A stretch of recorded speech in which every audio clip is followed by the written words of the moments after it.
మీ business ఏదైనా మీ ఊర్లో promotion చేయాలంటే అది సుమన్ టీవీతోనే సాధ్యం. ఇప్పుడే సంప్రదించండి. వ్యవసాయం ఉన్న వాళ్ళకే ఉచిత కరెంటు, భూమి ఉంటేనే కరెంటు ఉచితంగా ఇస్తారా సార్?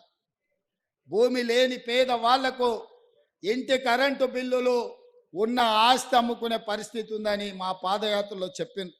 అది బట్టి గారు ఆదిలాబాద్ నుంచి ఖమ్మం వరకు చేసిన పాదయాత్ర కావచ్చు, నేను కూడా పాదయాత్రలో ఈ ఖమ్మం జిల్లాలో తిరిగినప్పుడు కావచ్చు, పేదలందరూ మా దృష్టికి తీసుకొచ్చారు. అవును, నిజమే కదా, పేదవాళ్ళు చెప్తున్నది భూమి లేని పేదలను కూడా ఆదుకోవాల్సిన బాధ్యత మా ప్రభుత్వం మీద ఉన్నది కదా.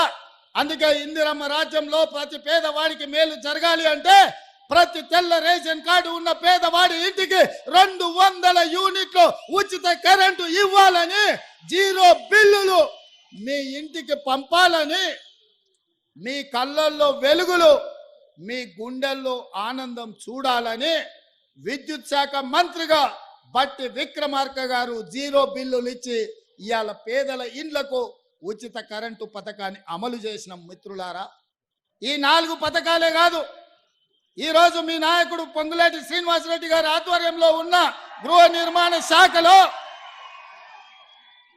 పేదవాళ్ళను ఆదుకోవడానికి ఆనాడు కేసీఆర్ అన్నాడు, ఇందిరమ్మ ఇండ్లు వద్దు, అవి డబ్బా ఇల్లు, డబుల్ బెడ్రూమ్ ఇల్లే ముద్దు, ప్రతి పేదవాడికి డబుల్ బెడ్రూమ్ ఇల్లు ఇస్తాం, కొడుకు కోడలు ఉంటే ఆడ ఉంటారు, పండుగ పూట బిడ్డ అల్లుడు వస్తే యాడ ఉంటారు, గొర్రె పిల్లను మేక పిల్లను ఉంటే యాడ కట్టేస్తారని యాస భాషలతో ప్రజలకు మాట ఇచ్చిండు.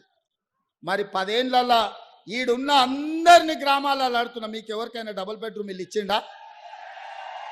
ఎవరికైనా డబుల్ బెడ్రూమ్ ఇల్లు ఇచ్చిండా?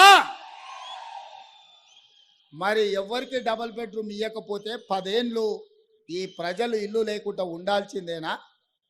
కేసీఆర్ ముఖ్యమంత్రి అయినప్పుడు 10 ఏళ్ళ పిల్లగాడు లాగు తోడుకున్నాడు, ఇవాళ పాయింట్ వేసుకొని పంచ కట్టుకొని పెళ్లి చేసుకొని పిల్లల్ని కంటున్నాడు. మళ్ళీ వాళ్ళకి ఇల్లు అక్కర్లేదా? అందుకే ఇవాళ ఇల్లు లేని పేదవాడికి, పెళ్ళైన ప్రతి పిల్లవాడికి ఇందిరమ్మ ఇల్లు ఇవ్వాలని 4.5 లక్షల ఇండ్లు 22,500 కోట్లతోటి ఇవాళ భద్రాచలంలో మీ పేదోళ్ళని ఆదుకోవడానికి, మీ పేదల ఆత్మగౌరవంతో బ్రతకడానికి మీ ఇల్లు మీకుండాలి.